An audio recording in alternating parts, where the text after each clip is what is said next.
Hello and welcome to the NIGP webinar. Are you digital enough? How to prepare for procurement's digital imperative based on how your agency responded during COVID-19.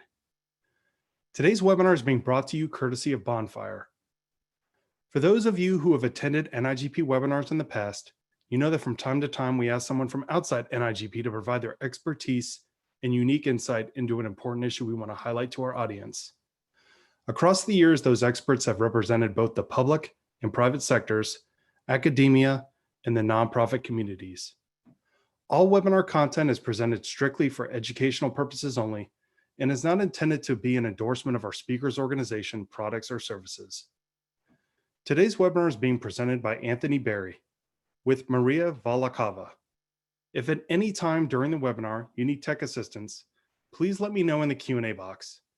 During the presentation, you may submit questions to the Q&A box on your screen, and we will take them during specified parts of the presentation. Anthony, would you like to get us started? Yeah, for sure. Thanks, Justin. And thanks so much, everyone, for taking the time out of your day to join this webinar and hopefully learn something from the presentation we have for you folks today.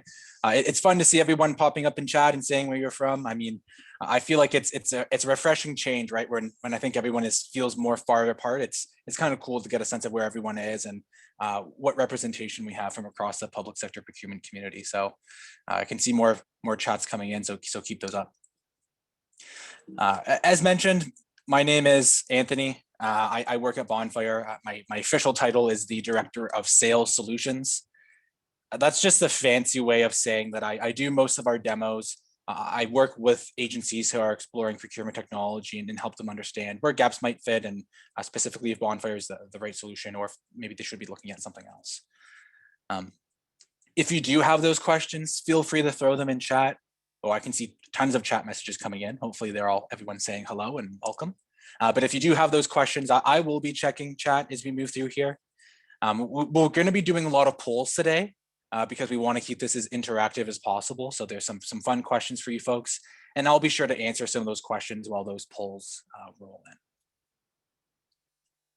Just to give everyone a sense of what we're planning to cover today, we have a few concepts that we want to break down.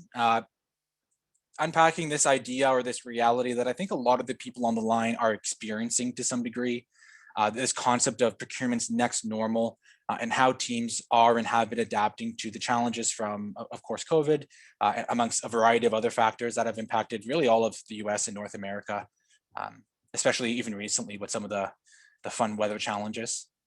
We're going to talk about procurement's digital imperative and how that's been impacting agencies. And at Bonfire, based on the research we've been doing, we've essentially created these 4 cohorts of digital adoption of technology, and we're going to talk through some of those definitions.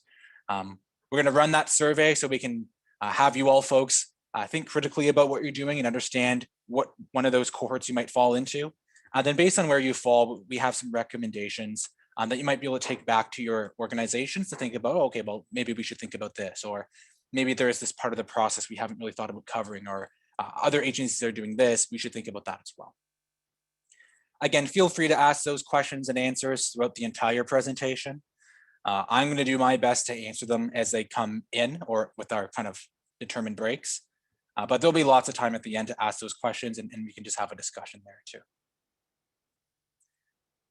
I'm going to go ahead and check chat here just to make sure there's no pressing questions that I need to get to. It's a whole lot of greetings from a whole lot of people. Awesome. We're so excited to have you all here. It's really, really exciting. Okay. So with that being said, let's go ahead and hop into the first component of the presentation, which is unpacking this idea of procurement's next normal. So saying that COVID-19 was a catalyst for abrupt change in government across North America would definitely be a bit of an understatement. If you're a procurement professional, which I imagine most of you are, I'm sure you've been feeling this firsthand. Maybe you've had to work from home for a span of time, which meant adapting your processes to do some things online, or maybe access to your office became limited, which forced you to come up with more innovative strategies to do things like, host public bid openings or to receive sealed digital submissions instead of sealed paper submissions. The reality is, to address COVID-19, many procurement teams had to facilitate about 3 to 5 years. That's what most industry experts are suggesting. 3 to 5 years of digital transformation in just the span of a few months. And as a result, the trajectory of procurement and really government function has changed forever. A lot of analysts are calling this the next normal of government. And it's kind of like, I guess, a really trendy term that's being thrown around a lot. I know from our group and our research side, we think, and we've been seeing firsthand that a lot of these trends were already in motion, where a lot of teams were exploring different types of technology and things of that nature. But if nothing else, COVID was a huge accelerant to make it where teams were put in a position where they were forced to consider these type of technologies, maybe a bit sooner than they might have otherwise. And unpacking that idea a bit more, we have just some really specific ways about how COVID has changed the trajectory of procurement forever. So first and foremost, of course, public procurement teams need to adapt their processes to make sure that essential supplies like PPE were sourced quickly and compliantly. This resulting in some major changes to how procurement in public sector functions, dealing with supply chain shortages, the pressure that procurement teams were feeling to become more streamlined and efficient. Bottom line is people had to do more with less, and it was not just less time, like we often think about that phrase, but with less money, less people, everything was kind of boiled up to create this really high pressure environment. And I think it's not over. Teams are still facing this now with vaccine distribution, setting up distribution centers. Teams are facing that. We've been hearing a lot just with addressing the weather emergencies that have been hitting a lot of the central US. So these things have kind of just been stacking upon each other, which are just creating this more high stress environment. The second thing that we wanted to take a look at is that it was more difficult than ever before to coordinate with stakeholders. Often folks were unable to meet or communicate in person, and the methods that they were used to talking through, even just meeting in the hall or kind of these ad hoc water cooler type conversations, those weren't happening anymore. So teams had to adapt, find ways to stay on the same page, both internally within procurement and even to a greater scale, the way that procurement was interacting with internal customers and other parts of the organizations that they were servicing. I think like the sentiment that we're hearing a lot is that procurement felt they couldn't do the work they used to do. They couldn't talk to their stakeholders the way that they need to do. So they needed to think about how can we adapt our processes.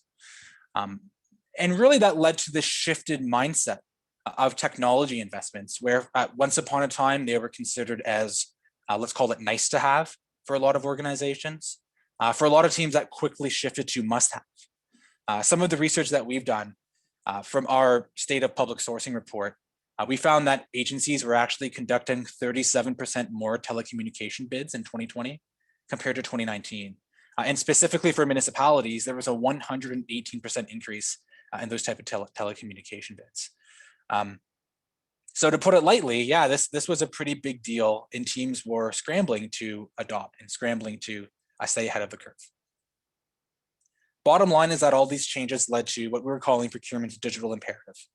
This inevitable digital transformation of every government function, which I think a lot of teams could see coming, and there have been a lot of predictions from industry experts for years and years.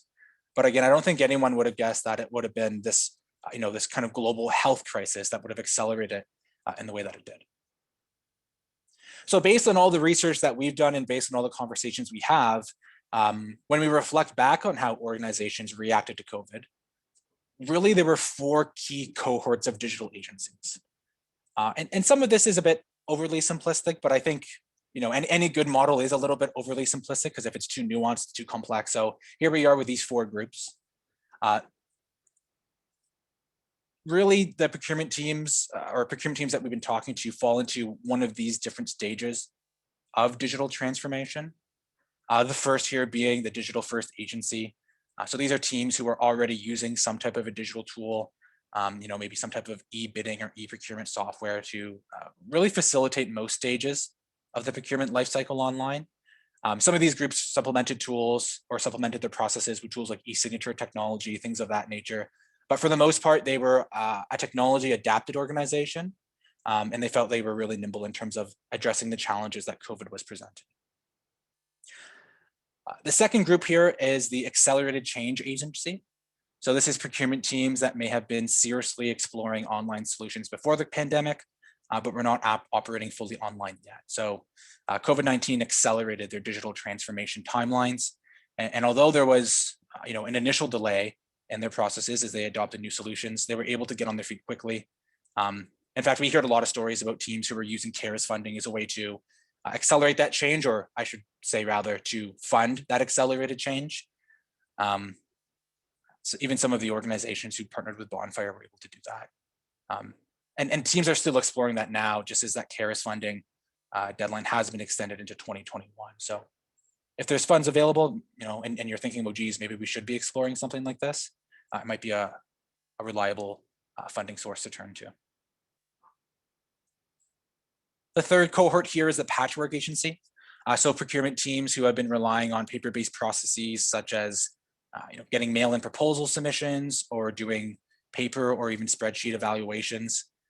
This group, if they're in the patchwork agency, they made the determination that they had to make a quick change to adapt to remote work or limited access to the office. So with little to no timeline or groundwork made to bring these processes online, these teams mostly had to create a patchwork of tools. One of the most common ones that we're seeing is in environments where teams felt it was unrealistic to get paper submissions in, or sometimes unsafe, depending on where you're located. We saw a lot of teams turn towards getting just email submissions, which of course by definition isn't a sealed submission for a formal best practice process, but it was something that was a compromise that had to be made in that moment. We see a lot of other teams do things like just move towards share drives and leveraging tools like that just to take the paper or the manual process they were doing today and move those into an online environment. And the last group we have here is the traditional agency.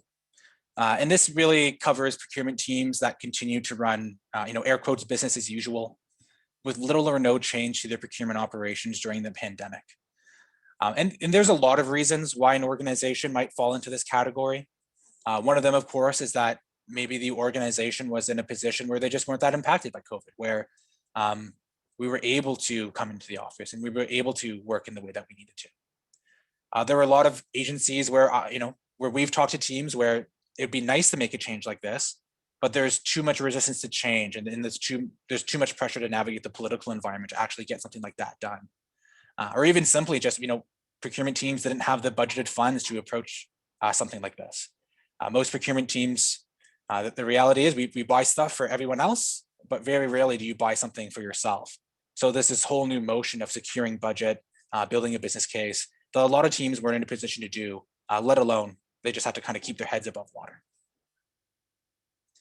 The point being is that, again, we've defined these cohorts based on the market research that we've done, just so teams can kind of understand where they were, and for us just to make a bit of sense over what happened over the past almost year, as we're coming up on it.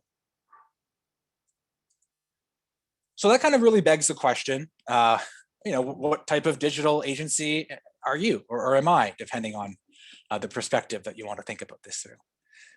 And really, I don't know if anyone can remember those like magazine quizzes where you can think back on, where you can answer a series of questions and kind of get a sense of how your relationship is, or anything like silly like that. But we're doing something like that, but it's not silly at all because it's about public procurement. So it's serious and but still fun. So we've created this series of poll questions where you can reflect on what your own organization has done. And it's going to help determine about what cohort of these organizations would actually fall into. Of course, you will need to track your responses yourself and tally them at the end.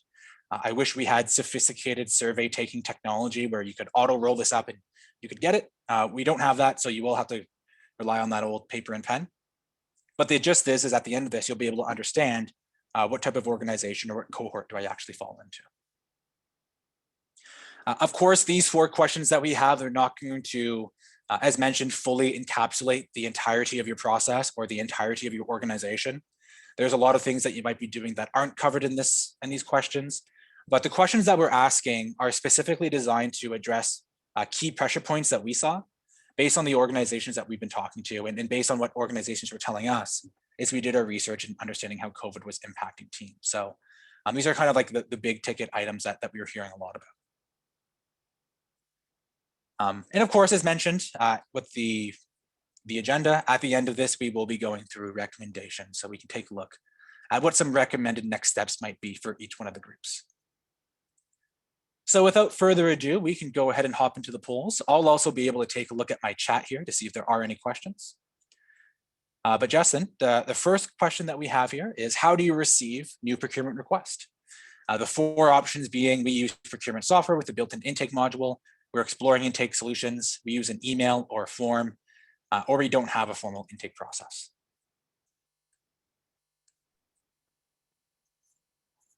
Hey everyone, it's Maria here. So you will hear my voice when we are going through these polls. And thanks so much to Anthony for doing such a great job of kind of going over some of the preliminary information here. And this is where we want to hear from you and get to interact with you guys a little bit. And I think it's really appropriate that we're doing this webinar on a Thursday, because it's kind of like throwback Thursday to those personality quiz type things that you did in the magazines. And then, you had to sometimes like give yourself little scores and then track the score. And then at the end, calculate it to find your result. It's the same type of deal here. So as I'm chatting along, just please go ahead and make your selection. And then Dustin will give us a heads up when we have about 10 seconds left or so. Yeah, so we'll give everybody about 10 more seconds. I'm seeing it slow down quite a bit here. All right. And yes, like Anthony said, just keep note of what answer you selected, just so that at the end of it, you can kind of do that old school calculation and understand which of the four kind of buckets you fall into and what that means exactly. And here are results. Cool. All right. So it looks like majority of you, which is 55%, selected that first answer, which is we use procurement software with a built-in intake module. And then the second largest, or the second most popular, with 32% of respondents saying that you use email or a form. So this is definitely interesting. And I think it kind of is similar to what we've seen sort of in the field, generally speaking as well. Anthony, do you want to comment on that a little bit? Yeah, absolutely. I think this was, we've seen a lot of teams adopt their processes to look at this type of software. I mean, this is something that we see a lot of teams incorporate even in their ERP systems, where there's that rec number that's attached to the request that comes in anyway, so it's feeding through the ERP system. But for a lot of teams who don't have those big, really comprehensive ERP systems, they fall into this other group, which is, yeah, we're typically getting an email, or we have a form that we filled out, or even what we were hearing from a lot of teams, let's say a year ago, is, yeah, we have a paper form that, we have a Dropbox, and clients can go and drop those in. Now, the reason why this is one of the questions on the form here is because we were hearing all the time about how much more difficult it is to coordinate and manage all these different projects with these internal stakeholders. And I think that feeds directly to the fact that it's harder to be in touch with these stakeholders, especially when you don't have a formalized way to actually get that information and triage that around. But yeah, I'll go ahead and move on to the next slide here, which will give a bit more insight to some of these answers as well. So we do, of course, this one's probably the most simple, where there's four answers and there's four cohorts. If you do have a solution in place, you might be a digital first agency. If you're exploring intake solutions now, you might be an accelerated change agency.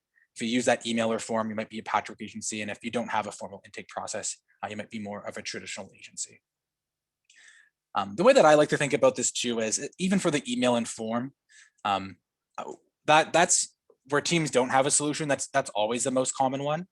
And it really depends on the organization, right? If there's a high enough volume of requests, if there's enough friction, or if there's enough problems where those requests aren't being tracked or coming in a standard way, that kind of depends on where that email is a good solution or not a good solution for how you're managing it. But of course, there's worlds where this type of intake technology can feed into the rest of the procurement process as well. But with that being said, let's go ahead and move on to question number 2, which is, how do you accept vendor proposal submissions? And the four options here are, we've used online bidding tools for more than a year. We've used online bidding portals for less than a year. We accept bids through email, or we accept bids by mail or an in-person drop-off. Thanks, Anthony, for leading us into that poll. And I'm not sure if you guys noticed, but we have a little bit of a Star Wars theme going on here. And we have different characters from Star Wars associated to the different kind of buckets of digital agencies that exist. So if you're familiar with Star Wars characters, and it's maybe easier for you to note if you're more aligning with your answers with R2D2 or C3PO or Darth Vader, you can go ahead and jot that down as well, because at the end we'll kind of be talking about each of those Star Wars characters and how they sort of line up to the different digital agencies that we're going to be looking at. And again, Justin will let us know when we have about 10 seconds left for you to finish the poll. Yeah, we'll give everybody about 10 seconds. Nice. And I just wanted to encourage you guys to put in your questions in the chat or the Q&A box, but also feel free to share some success stories or really cool things that you would want to share with your colleagues. We have 178 people on the line here. This is a great opportunity to do that as well. All right, and here we see some results. So again, majority of you with 60%, saying that you've used an online bidding portal for more than a year, which is pretty impressive. And then we have the runner-up with 21%, being that you guys accept bids by mail or in person. And then with 14% is not answer number 2, with we've used an online bidding portal for less than 1 year. Right, Anthony, take it away. Yeah, thanks, Maria. We definitely have been seeing a lot of teams adopting these type of, at a minimum, e-submission tools. The other big component to this too is there are a lot of no-cost e-submission tools that are available out there. Of course, they only are designed to address one very specific part of the process.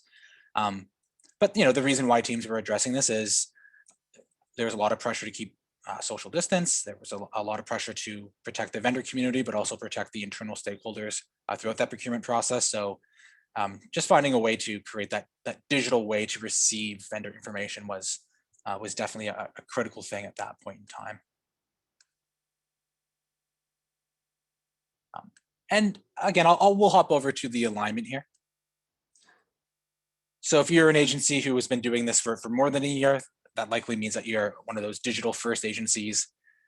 If you're an agency who's been doing that for less than a year, that means you're probably an accelerated change agency, which means that you made this change, maybe in at least part due to COVID. If you're accepting bids through email, or if you're using a multiple different methods, then you might be that patchwork agency who understood the need to change and felt the pressure to change, but just wanted to put in a zero cost or a more simple solution to get you through that period of time. And for those organizations who are getting bids by mail or in person, again, you're likely fall into that category of being more of a traditional agency.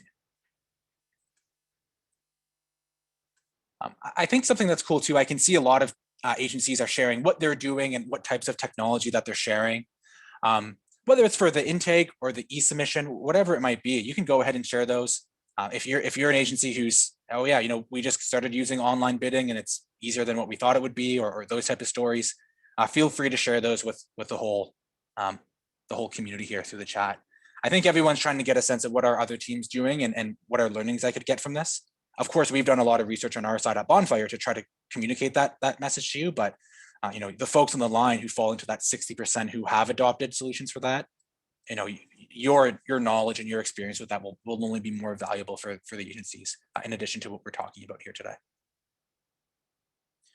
But I can see some folks who are sharing their own experience, which is awesome.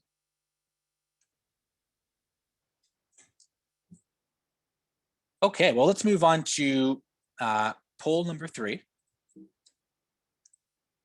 which is, how do you collect proposal evaluation? So when you're doing, collecting scorecards for an RFP evaluation, is that something that you currently do with evaluation software?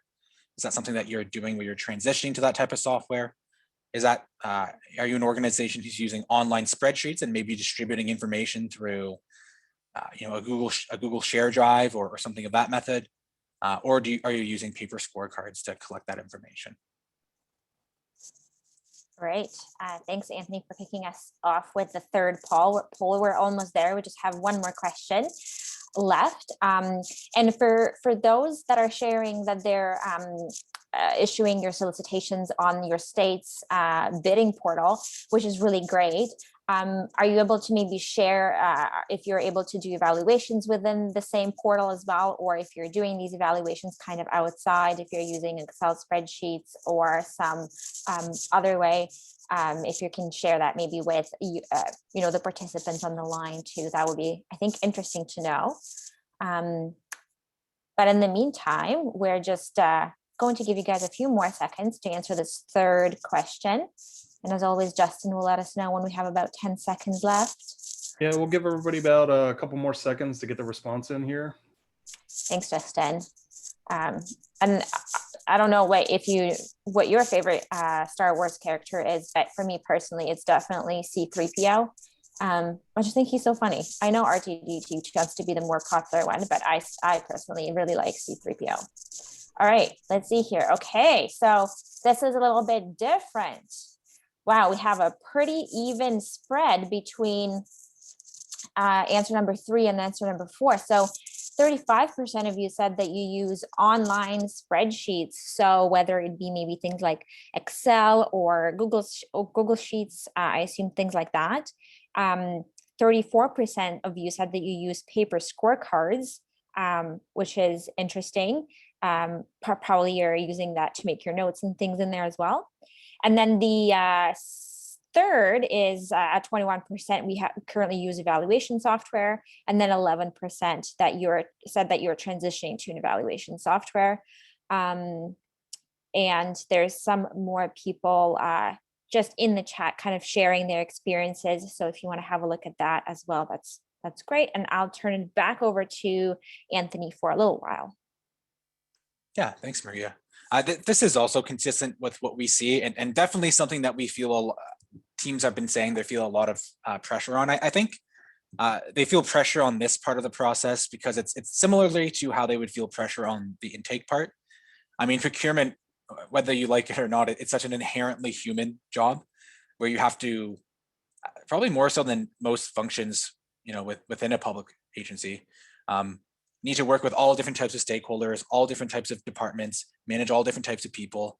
And I think a lot of people have been feeling an increased amount of stress on this part of the process because, again, just with COVID and all the challenges it brings, it's just inherently more difficult to manage that. So I've heard all types of stories of one of my favorite ones was where an agency we were talking to, the way that they had adapted their process was they were still using the paper scorecards, but they were getting their evaluators to take pictures with their cell phones of those scorecards and send them back to the procurement officers. And they would then take the values off the pictures and cut and paste them together. And now that's innovative, but definitely a patchwork solution, in my personal opinion anyway.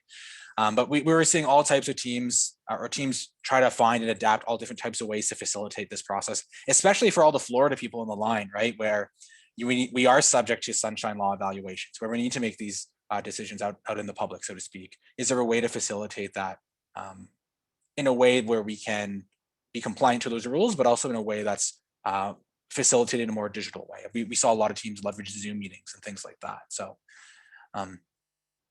yeah, it's interesting to see a bit more of a spread on this one. But again, also reflective of what we've been seeing based on the research that we do. And just to break this down and kind of slide these answers into some of the different cohorts. So if you are using evaluation software, you fall into the category of that digital first agency. If you're just transitioning to the evaluation software, it's an accelerated change agency. If you're using online spreadsheets or share drives, or even if you're getting your evaluators to take pictures of their paper scorecards and send them to you as the procurement officer, I call that a patchwork agency. And then there's the traditional agency, which again, by virtue of being able to still meet in person, you're likely conducting those. There's still that level of individual scoring, but those paper scorecards are all being brought together at some point in time.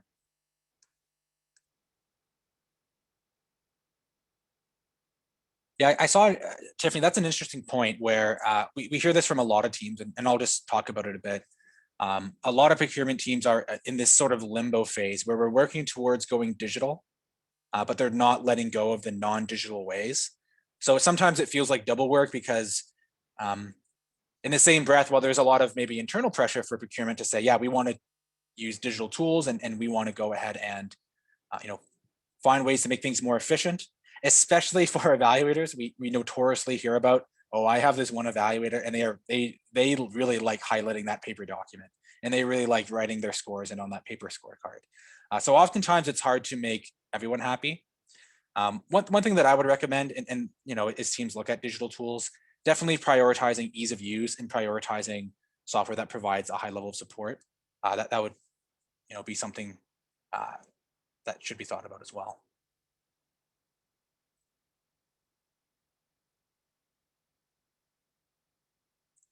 Lots of other comments coming in. Yeah, and that's definitely a topic that we can talk more about towards the end, or we can take some time, because we will have lots of time.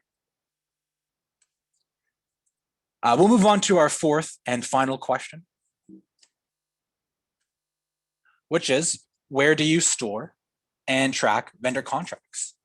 The first answer is we have a dedicated piece of software that we've been using for more than a year. The second is we have a dedicated piece of software we've been using less for a year. The third is that we use some type of a cloud-based sharing platform, Google Drive, Microsoft SharePoint, something to that nature. And the last is we're using good old-fashioned paper filing cabinets. Thanks, Anthony. So this is our last question here. I was just thinking about when we're talking about paper scorecards, and Anthony shared that story of people kind of taking the photos of their scorecards and putting them together. I used to work in the public procurement as well, and we had paper scorecards that we had to do, and my handwriting is terrible. So if I could only imagine that if people also had to take pictures of it and kind of like put it all together, that would be quite the challenge, and I'm sure a lot of people can relate. But as you're kind of going through here and answering this final question, keep note again of what results you're kind of aligning to. And then in order to calculate where you land, you just want to look at which kind of bucket or Star Wars character there you kind of associate your agency to most often. And that's basically where you would fall. So you want to keep that in mind for towards the end of the presentation, where we chat about what those different things mean. Yeah, we'll give everybody about 5 more seconds to get the response in. And I love all the chatter in this chat. This is great. Keep it coming. Keep those experiences and stories rolling. I think it's really beneficial for everybody on the line to see those. All right. So once more, we have a clear leader here, well, more or less, with 36% saying that you've used a contract management software for more than a year. The runner-up with 30% is we use cloud-based share drive, so Google or SharePoint or something like that. I think that's pretty common, especially for those that had to go work from home. 26% said that you guys still use filing cabinets. I love that. I remember using filing cabinets when I worked in public procurement. It's always great looking for those contracts in paper form. And then 8% just said that you've used the contract management for less than a year. So great results there. I'm going to pass it back over to Anthony to take you through the rest of the webinar. Yeah, thanks, Maria. This one's an interesting one here too, taking a look at some of these results, because I think if I'm remembering correctly, it seems like this is the lowest adoption of new technology that teams made through COVID. And I think people in the comments are capturing really well why. For most states, there's still going to be some type of state legislature or even local legislature where, yeah, we can store and action electronic copies, but by law, we have to have that master paper copy, and it's got to be somewhere on site. But I think that's really kind of the two boxes that teams have been checking is oftentimes we need to keep that paper copy reliable, just because we have to have it on hand is part of our legislature. We have to hold it in that filing cabinet for 9 years or whatever it is. But what we definitely saw a transition to is when you think about how does the team interact with these contracts, how does the team access these documents, and how can we get the different stakeholders involved to be looking at these documents in one centralized place? That's where teams were looking more at how can technology actually support us? And a lot of teams, a ton of teams were using Google Drives and SharePoints and that type of technology, where we just want to make sure we can share those documents and make sure we can get the right eyes on it. Of course, that's really good for sharing the documents. And then when you start thinking about things like putting tasks against those contracts or putting reminders against those contracts, some of that might be managed through calendars, or some of it might be falling through the cracks. But this was also definitely a big challenge for teams as they were adapting to COVID, where oftentimes we'd hear, yeah, we have one person who has to come into the office all the time. They're there in case we need to look at a contract, because they're going to go down to that paper copy record. They're going to look it up and they're going to send the details out to whoever needs to see it in procurement.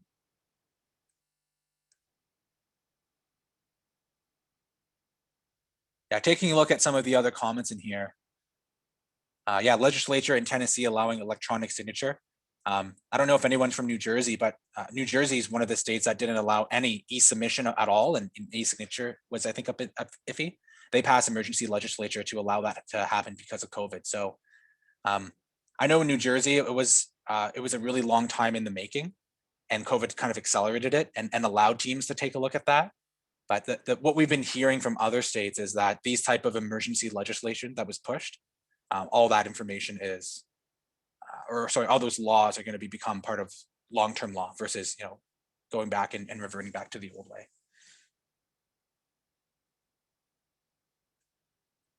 Okay, so that's our survey. If you weren't keeping track, I feel like there's only 4 questions, and it was kind of cut and dry about which one you were falling into. But the whole goal of this was to at least have everyone on the line really critically think about, well, what have we done over the past year?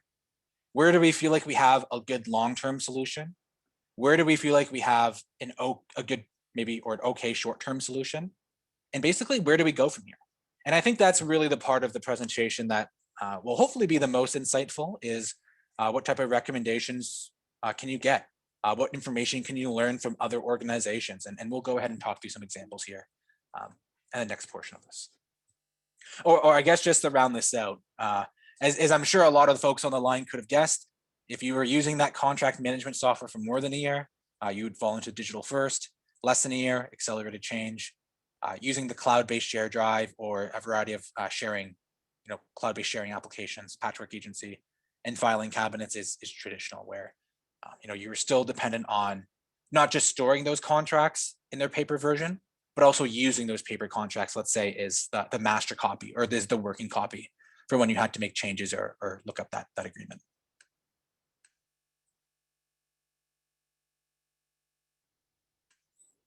Okay, so I'll go ahead and click next here, and let's go ahead and talk about some of these agencies here.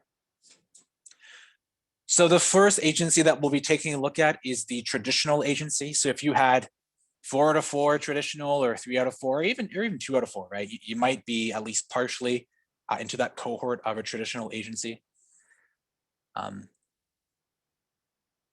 You probably felt less pressure to make changes as a result of COVID, to advance any type of digital transformation efforts, because there was a lack of disruption, or you were feeling that disruption. And the reality was your hands were tied. You just didn't have the budget or the bandwidth to actually explore and make any type of even short-term changes to address what that process was. And a lot of teams were in that position. I think really the next steps, or I guess the recommendation that we're making here, is that the demand for digital and no-touch service in government has grown 20% in the US since COVID began. So even if you didn't face those restrictions that forced your processes online during the pandemic, you probably should be looking at a way at digital transformation plan that meets those expectations of your constituents and of your internal clients. I think to speak even more candidly than what we have here, hopefully people on the call here can speak to this through chat or afterwards. But if you're thinking, we do things the old-fashioned way and it works perfectly fine for us, teams are seeing big efficiency increases by leveraging technology. And if nothing else, just the environment that we're living in right now has given procurement a little bit more swing in terms of saying, hey, we should be getting ourselves better tools. I believe that I need a better tool to do my job. And I want to go ahead and at least talk about this with that CFO or with whoever it is to start building that budget. I guess the bottom line point here is, if this is something that you haven't thought about, or if you feel like you've just been trying to keep your head above water, I do think that there is a unique opportunity that procurement teams have been leveraging, where, hey, we have a little bit of swing right now. We can make this ask for budget. If it wasn't clear about how critically important procurement was to the organization before, right now, it is. We've been this critical strategic partner trying to keep all the lights on and keep everything afloat, making sure that we have the right number of PPE equipment, making sure that we have vaccine distribution centers set up. Procurement is valuable. Procurement deserves better tools. If you think you're getting by fine without it, that's your prerogative. But I want to at least inspire people who might be thinking, well, I think we'll be okay. Is now's a good time to at least explore this and ask for it. We'll move on to the next group, which is, we won't move on to the next group. We're going to unpack just one more, and again, a real life story from an agency that uses Bonfire. So Ventura County was using pencil and paper processes once upon a time. I mean, they're using procurement technology. They estimate that they're able to save about 24 business days of operational tasks. They've been able to save 170,000 pages of paper. The idea here is that, again, there are real definable changes that can be made, not just to allow you to better work with your internal customers, but allow you to spend less time on what I often categorize as the most tedious or the most annoying parts of the job. And again, to not think about how we could be employing this technology or how I could make a strong ask for technology to support myself right now, I feel like it might be a missed opportunity. Again, that's just our recommendation, though. The next cohort here is the patchwork agency. So if your poll response is mostly aligned with the patchwork agency, that likely means that you've been relying on manual processes supported by in-person meetings or a bunch of different tools or one-on-one discussions. But you made quick changes to adapt to remote work or to adapt to limited access to the office.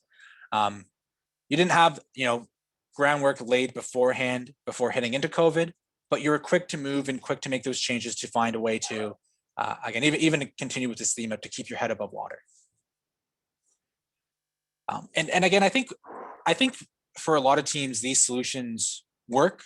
And for a lot of teams, these solutions are better than what they were using prior or previously.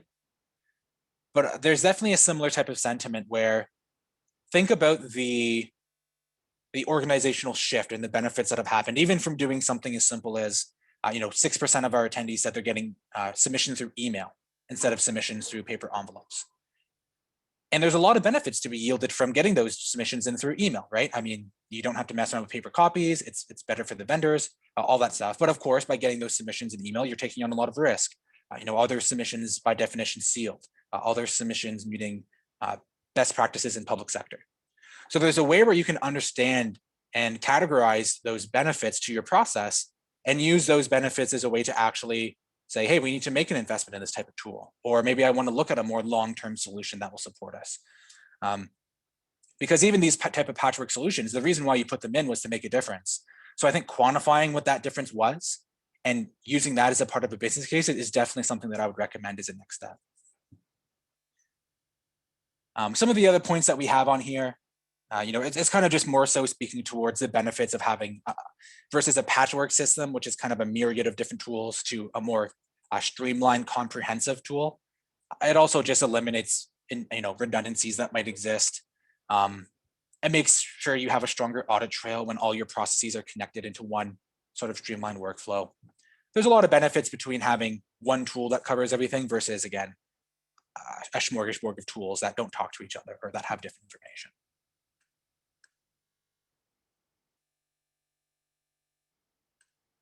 I'll go ahead and hop over to the next type of organization. Again, I keep doing this. I do have some questions that really all organizations here can ask, but this is one that we specifically have for patchwork agencies. Questioning whether your process is end-to-end and what would be the potential benefits of if that process was end-to-end. Questioning whether your product pipeline is centralized in one place and easily accessible. What type of visibility do we have into impending work? What type of visibility do we have into ongoing work? And what type of visibility do we have into completed work? Are our processes intuitive and easy to use for all internal clients and vendors? We heard a lot of stories about teams who put in these solutions, and it's this network of share drives and Excel sheets, and everyone's really proud of it. But then they're disappointed when their clients don't actually use it. And it's really upsetting to hear because there's a lot of work and effort and thought that went into putting in this low cost solution. But if customers aren't using the tools you're putting in place, and there's not much value being yielded out of getting them. So thinking about how can I make tools or access tools that are more accessible. There's a few other ones on here. Are our decisions defensible and backed up? Does our system or the tools that we're using speed up our current project life cycle? And can we easily provide project transparency and reporting for senior management? All of these things are kind of good questions to be asking. And truthfully, a lot of them infer about the benefits of having an integrated all-in-one solution.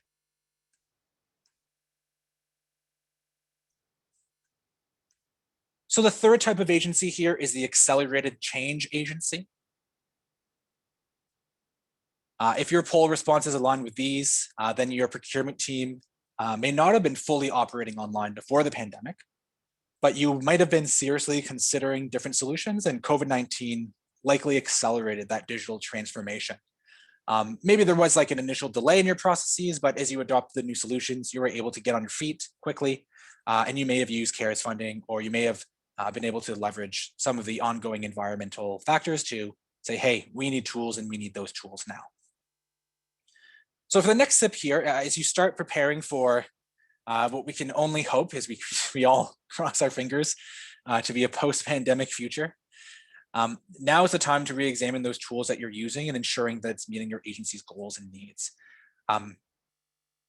Bonfire was doing this too, but I think most agencies were doing this, where there was a lot of, hey, just, we want to support the community, which was awesome to see from kind of the e-bidding vendor community. Everyone was like, just use the tool. We want to support.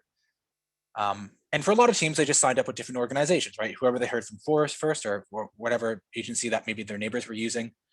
And I think it's a critical time to really evaluate and understand, are we getting everything we can out of this tool? Is this covering all the gaps that we need? And is this who we want to choose for our long-term partner?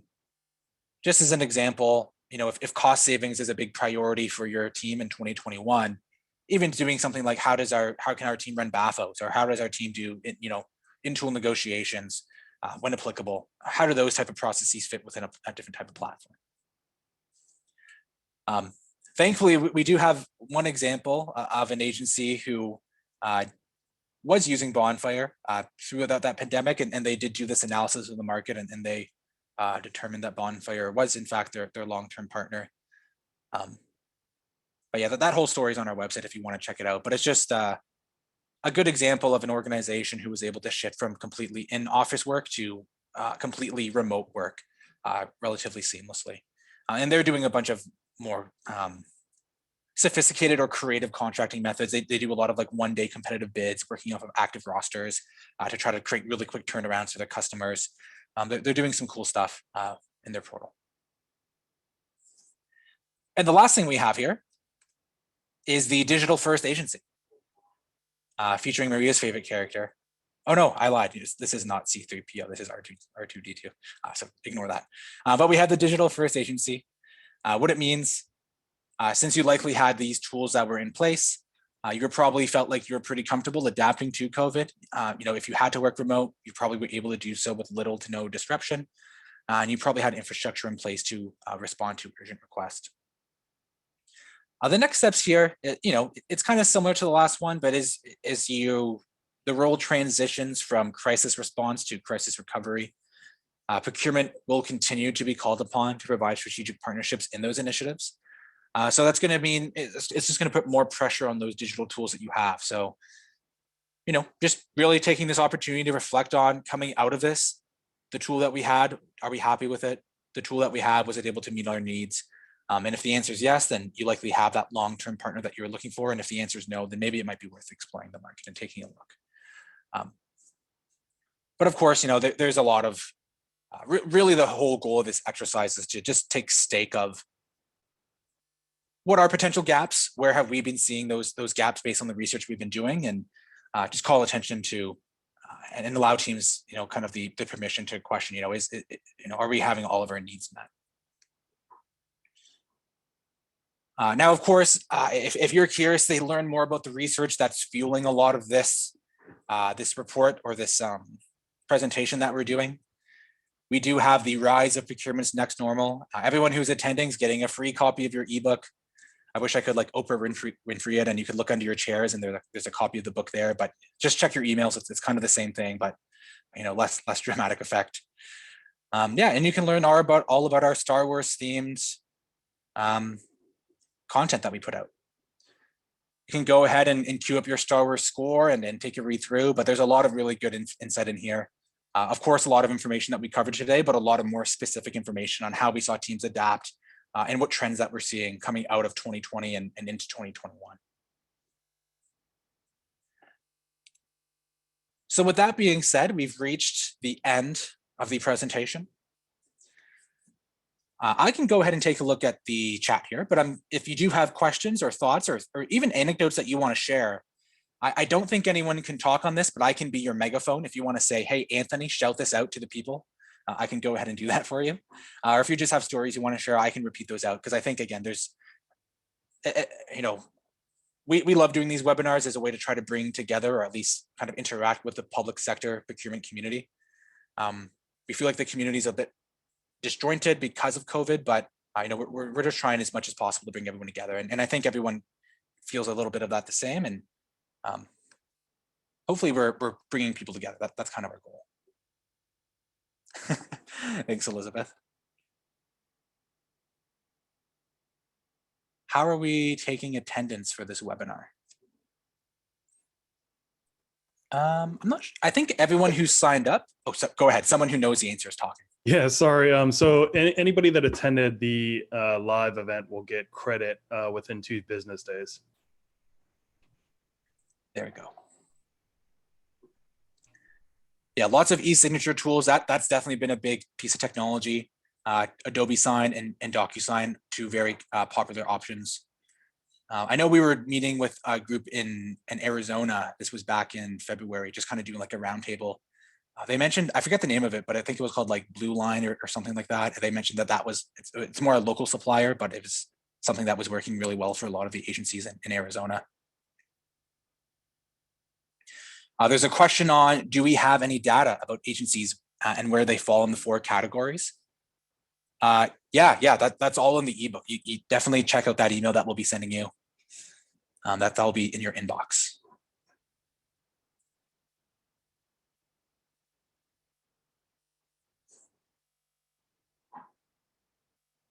Oh, Michael, that's a good comment. We had 30 days to use an online bidding portal to work from home. We did it. The only thing I don't like about this is when you say next pandemic. I hope we get more time for a change.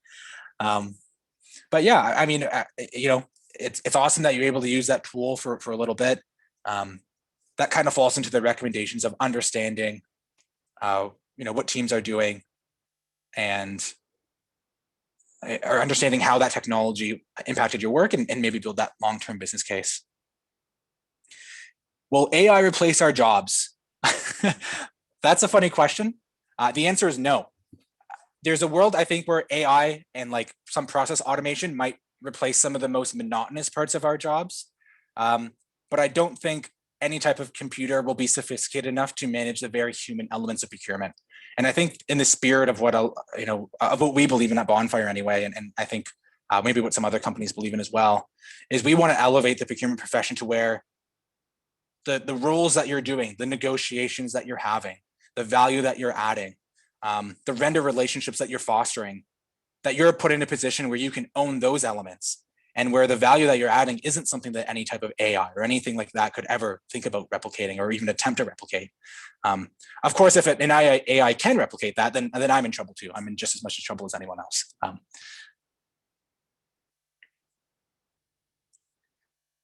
Do you have any tips for handling vendors that are slow or resistant to using online bidding systems? Yes, the tip that I have is, of course, this depends on who your e-bidding partner is, but I would go to them and talk about, they should be open, or hopefully they're open to doing some type of a training session where you could have those type of vendors show up. I know some of them, and at Bonfire we do this. We do more specific one-on-one training with vendors just to make sure that their hands are being held and they feel like they're moving through it. there's kind of two approaches to this. So there's what I'm talking about right now, and there's a bit more of a tough love approach. But what we've seen a lot of success for is nurturing those vendors by giving them extra dedicated support, extra dedicated training sessions, and doing everything else. Now, on the other end of the spectrum, what we've seen a lot of our agencies that we partner with have just as much success with is very different. It's tough love, where it's okay, you're a little bit slow to adapt to online bidding processes. If you want to work with the city or if you want to work with the county, we are only accepting online digital submissions. And the question very quickly becomes, do you want to work with the county or do you want to work with the city? Definitely tough, but teams who draw that line in the sand, we often see it kind of puts the vendor in a position where they're forced to submit. And once they're actually doing it, they realize, yeah, this really isn't bad at all. This is something that's very simple to do. So maybe start off with the nice approach, and then after that, go with the tough love approach, where you have this firm cut off in 2 months. Probably a blend of the two is the best way to do it, where you lean on your e-procurement provider to do a lot of in tandem sessions, where you can work with them collaboratively to put the resources out to vendors. We'll also communicate that there's this deadline for getting where only electronic submissions will be available 2 or 3 months down the road.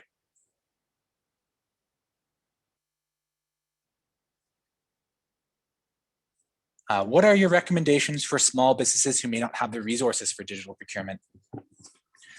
Yeah, this one's really tough too. I think, like anything else, it starts with trying to build a business case. And there's a variety of different tools out there. Some of them are honestly no cost, which you might want to explore. Of course, those solutions are likely lighter and they don't kind of cover all the elements we talked about today. But for a lot of teams, what we see is they just getting started with something and starting to realize those benefits slowly starts to build the business case for more sophisticated digital procurement. So the answer is taking baby steps in a way to where you can start to make real change at your organization, but then quantify those changes and use that to kind of level up continuously. I won't name any names, but there are some free or no cost solutions. Also, a lot of organizations offer trials, and you could leverage those trials as a way to try to build that business case as well. Something that a lot of procurement teams have struggled with in the past is, again, as I mentioned, just buying stuff for themselves. So one thing is aligning your procurement initiative or aligning the initiative for digital procurement to initiatives that are going on that whoever at the top of the chain might care about. Someone just dropped supplier diversity. A lot of teams are looking to fund, we need a proper e-procurement system because we want to start categorizing supplier diversity offices with some of the bought-in administrative changes that are rolling through. So maybe we can piggyback on this initiative that everyone is caring about and everyone feels really passionate about, where we can also say, well, let's not just get a tool to manage our hub vendors, but let's also get a tool that can manage some of these other digital procurement initiatives that I need as well. So really understanding what actually is motivating the people above you and just trying to build a business case there.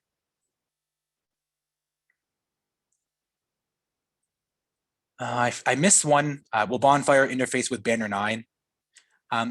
The answer is yes, we're open to something like that. We can talk about that out of this call too, but Bonfire is open to talking to any financial system or ERP system.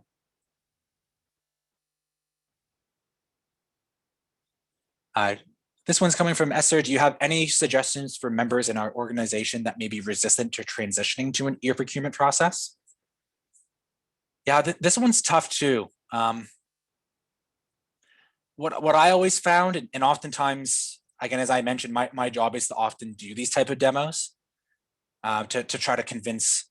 Oftentimes I'm working with procurement to convince finance or someone to say, hey, yeah, we need to build this business case. This is why. This is the change this is going to make to our organization.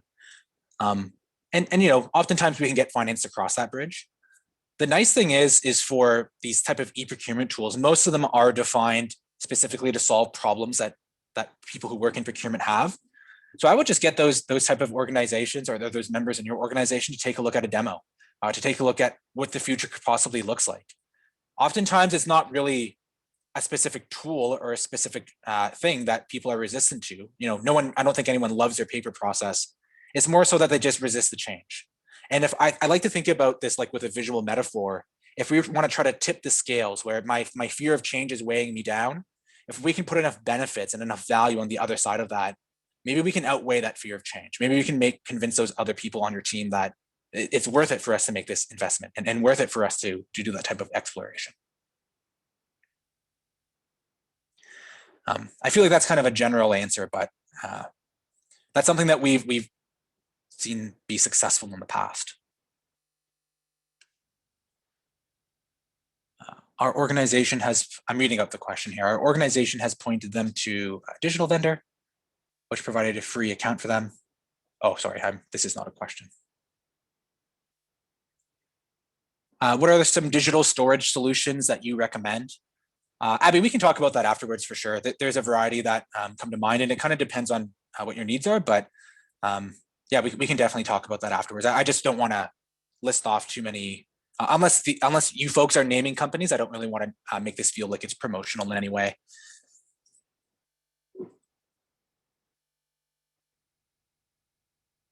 And from Victor, he said, our agency has been experiencing a significant decrease in response from vendors since we adopted an electronic submission process. Do you feel vendors have reservations with submitting electronic responses? From the data that we collect, and again, to be totally candid on this, the data we collect for e-submission is all through teams who use Bonfire to get e-submissions. There really isn't any reservation. Again, from the data that we pull of the sample size I just talked about, we prompt vendors for feedback after every single e-submission they submit, and it's always like a 90. We fluctuate between like a 99 and a 98% approval rating. Sometimes what's happening with that too is if you're seeing a decrease in vendor responses, yeah, definitely ask, Greg. That's a good point. But also thinking about what type of tools does your partner have to actually connect with the vendor community? How are we casting a wider net? How are we tapping into other vendor databases? That's also something to consider too, if you feel like you're not getting enough vendor participation. Because to be honest with you, what we typically see is when teams sign up for these type of tools, there's typically an increase in participation where vendors are happy with that, but also you're tapping into a wider database of potential suppliers as well.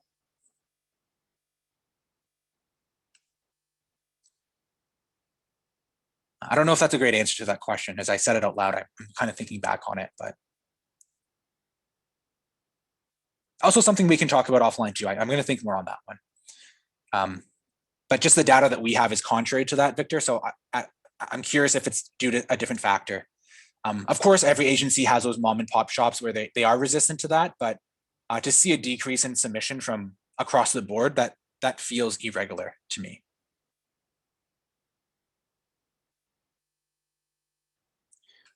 Jennifer O'Malley says, we are mostly digital. However, we are trying to go paperless, but still currently have the metal filing cabinets and keep both digital and paper copies of everything. What do you recommend?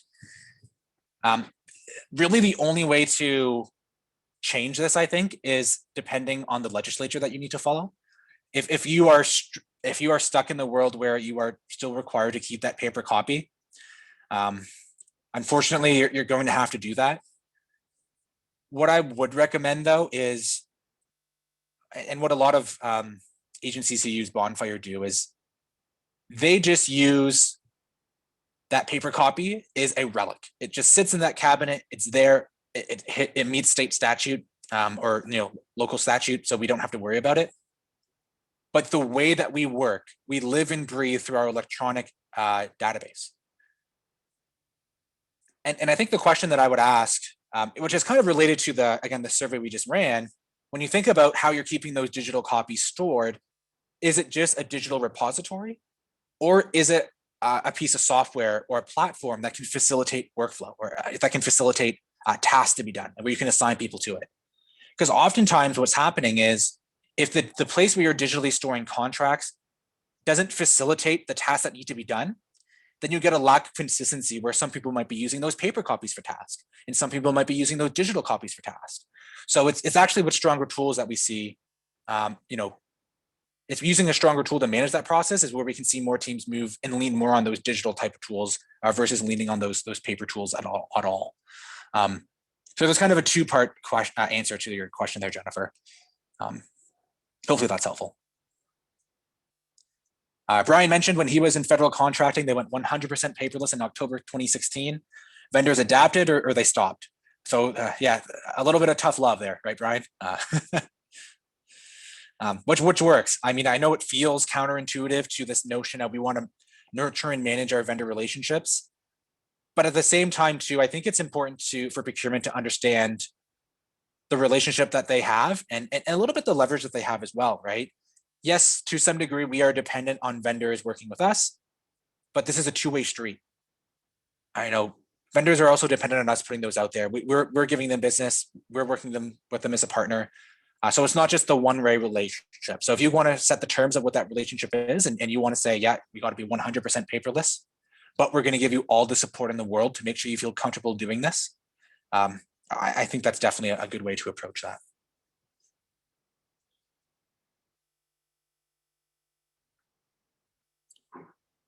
Okay.